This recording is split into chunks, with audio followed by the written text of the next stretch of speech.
J'avais commencé ma vie de chevalier de Daventry sans autre chose qu'une plume sur mon chapeau, une cape sur le dos et ma soif d'aventure. Ma quête m'avait permis de retrouver le miroir magique du roi Edward qui m'offrit son trône en récompense.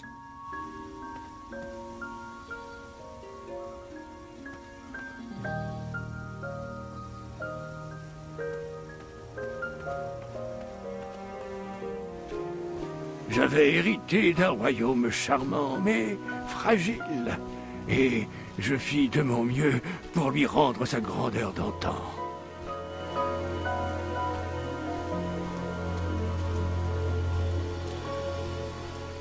Ce treillis était bien mieux là-bas.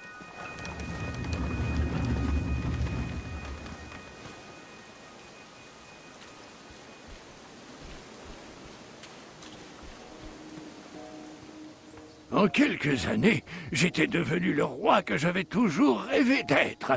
Et si j'étais fier de ce que Daventry était devenu grâce à moi, je sentais qu'il me manquait quelque chose.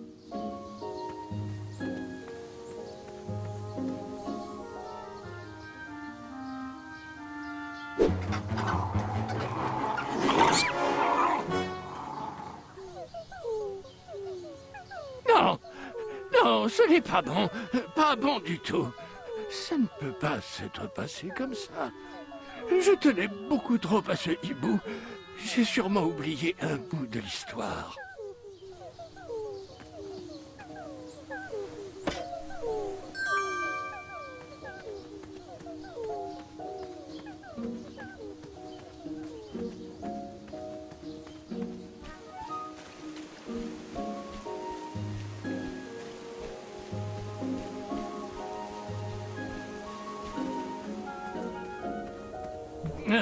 J'ai oublié un petit détail.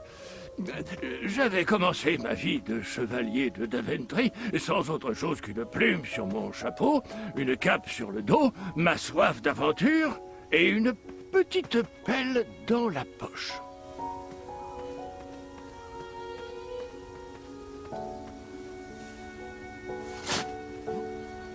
Un petit gland a été planté dans la terre.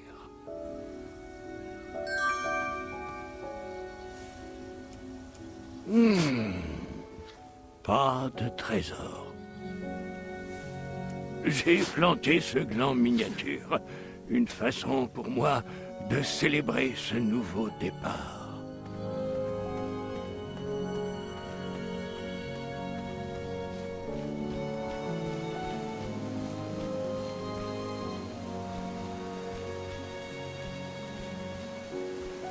Par là, oui.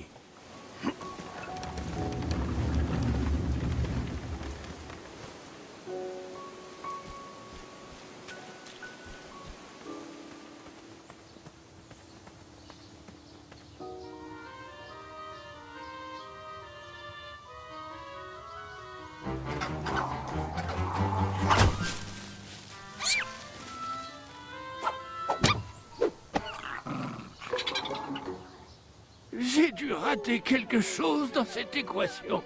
J'ai le cerveau qui bout.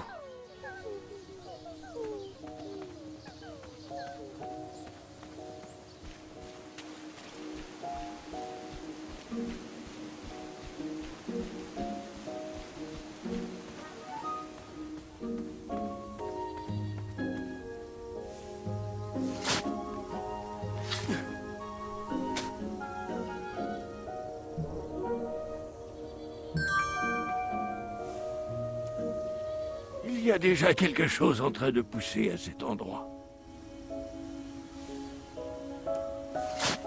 Une graine d'épineux spiniféreux était enfouie dans le sol.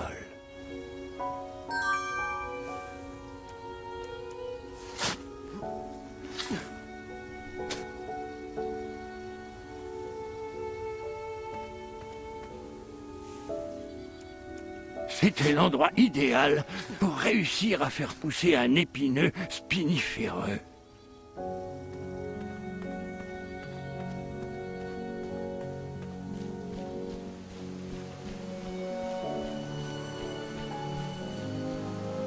ou ici. Moi, tout me va.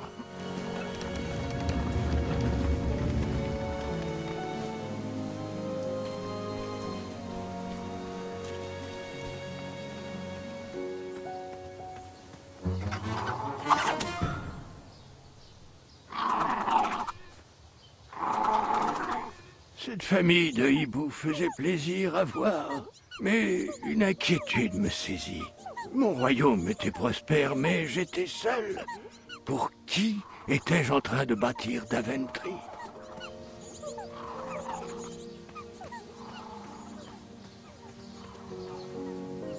Ce soir-là, je ne fus accompagné dans ma solitude que par mon ventre criant famine. Je rentrai au château pour manger un morceau.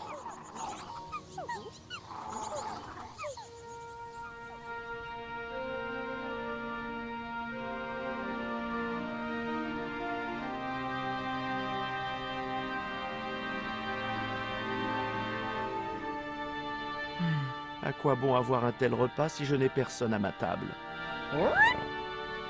Oh, mais j'y pense.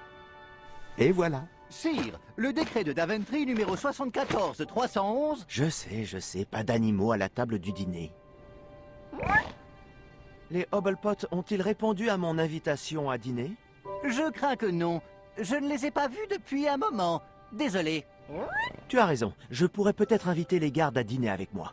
Grave, ce serait avec joie. Ce serait avec joie, mais... Oui, décret 911, puissance 23. En effet, sire. Oubliez alors. Oh, j'y pense. Larry, tu sais que j'ai rétabli le budget pour ton destrier personnel, n'est-ce pas? Ah, oui, mon destrier personnel. Merci. Oh, je pourrais me servir du surplus pour masquer l'odeur de numéro 2. Non, je parle du garde royal numéro 2. Il sent le sirop. C'est insupportable. C'en est à un point tel que mon casque s'embue. Tu t'y habitueras. Tu as tout à fait raison. Nous devrions créer quelqu'un avec toute cette nourriture. Pourquoi n'y ai-je pas pensé?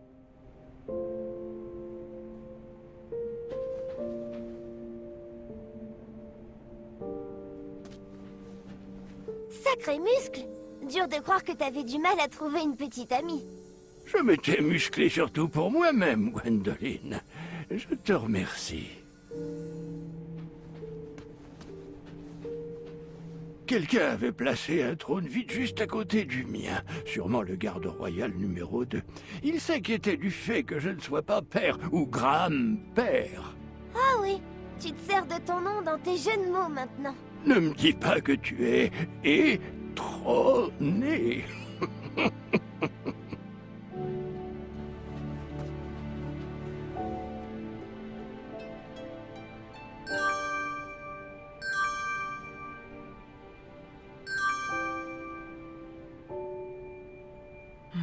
À quoi bon avoir un tel repas si je n'ai personne à ma table?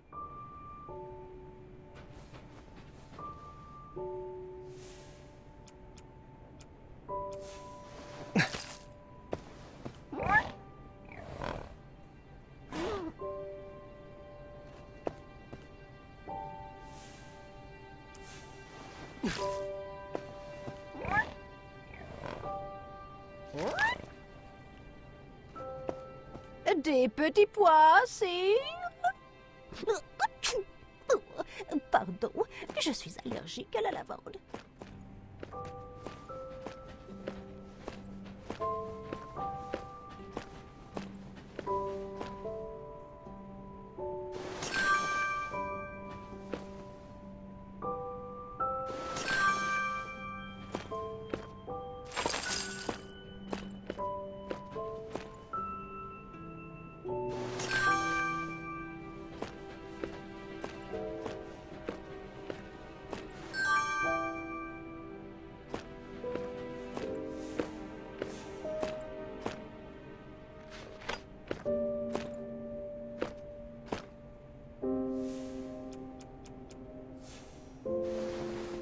C'est un bon début. Que pourrions-nous ajouter? Tu as raison, il lui faut une cape. Une cape violette. Et un chapeau? Qu'allons-nous utiliser pour la tête?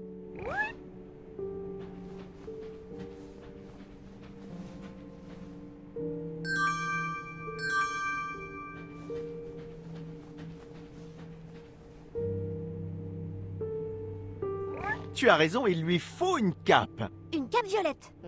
Et un chapeau? Qu'allons-nous utiliser pour la tête? Je suis pas stupide. On ne s'en sert...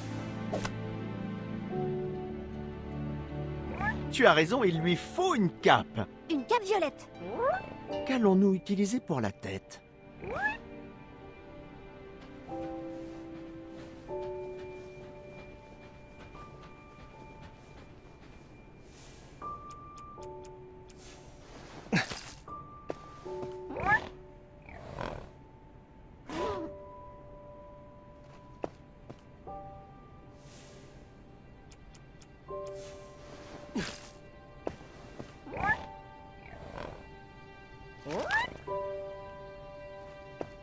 Des petits pois.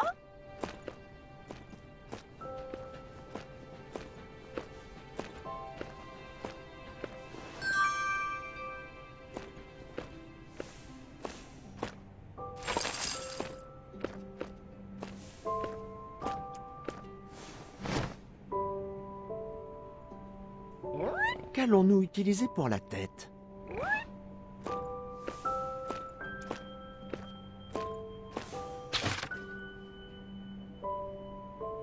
Ah, parfait. Comment allons-nous l'appeler? Non, c'est le prénom de ma sœur. Et tu le sais. Quelque chose qui se termine avec une consonne douce. C'était à cet instant précis que le miroir magique m'interpella. Le miroir me montra le reflet magique d'une tour située dans le lointain royaume de Colima. Il me dit que la princesse qui m'était promise était détenue au sommet et n'attendait que moi pour être libéré. Sans attendre, j'attrapai une bague dans le trésor royal et me mis en route pour sauver ma future épouse. Ah, on dirait que mes infirmières sont là. Peux-tu m'excuser pendant une demi-heure? Bien sûr, grand-père.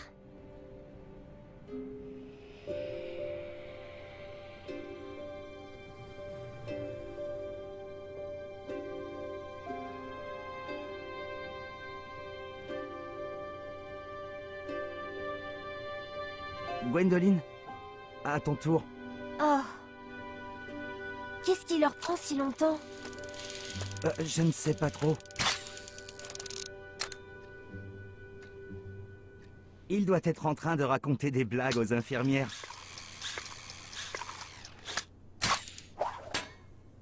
Hein? Pendant 4 heures? Ne me dis pas que ça te surprend. Non, tu as raison.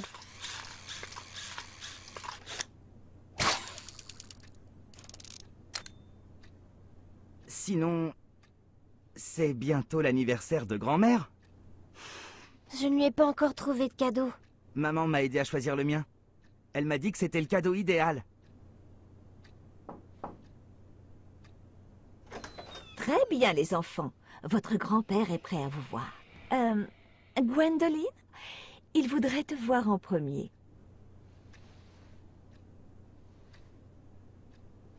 Pourquoi pas nous deux? Pour éviter de ne pas trop le fatiguer. J'aimerais que Garth m'aide avec les décrets du jour. Ça te va si on reprend après le déjeuner? Vas-y, je ne veux pas le priver d'être avec sa préférée.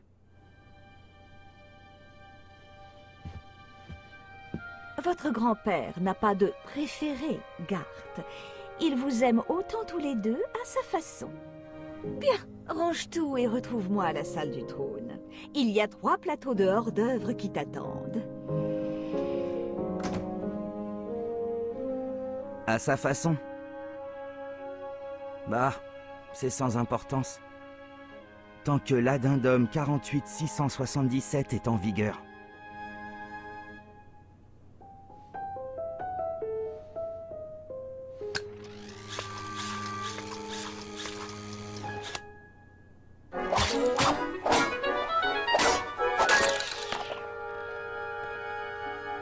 Enfin bon.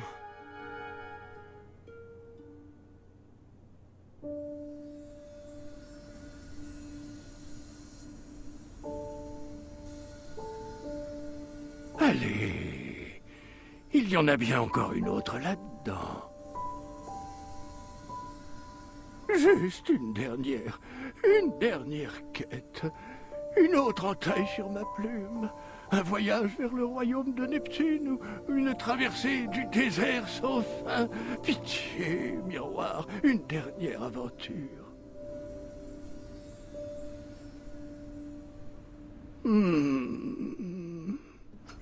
Grand-père, Oh, celle que je voulais justement voir. est-ce que tout va bien? Maintenant, oui. Ils t'ont trouvé le bon médicament? Ta présence vaut bien plus que tous les médicaments dans ces fioles. Berk, bien, allez, approche. Tiens, je te laisse choisir l'histoire. Une avec des dragons, j'imagine. En fait, pourrais-tu me parler de grand-mère? Tout le monde sait que c'est une grande reine, qu'elle est gentille, majestueuse et brillante. Mais ça m'aide pas à lui choisir un cadeau d'anniversaire. Je veux lui offrir quelque chose de spécial. Bien sûr. J'imagine que le mieux serait de commencer au tout début, quand mes voyages m'ont conduit jusqu'aux îles enchantées.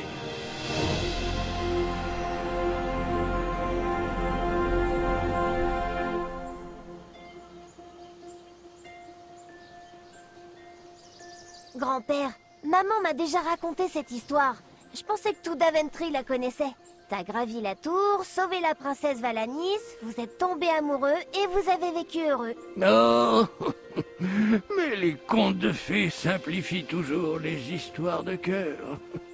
Pour elle, l'amour arrive comme ça, simplement, et sans avoir à se fatiguer. Mais la réalité est bien plus intéressante que tu peux l'imaginer.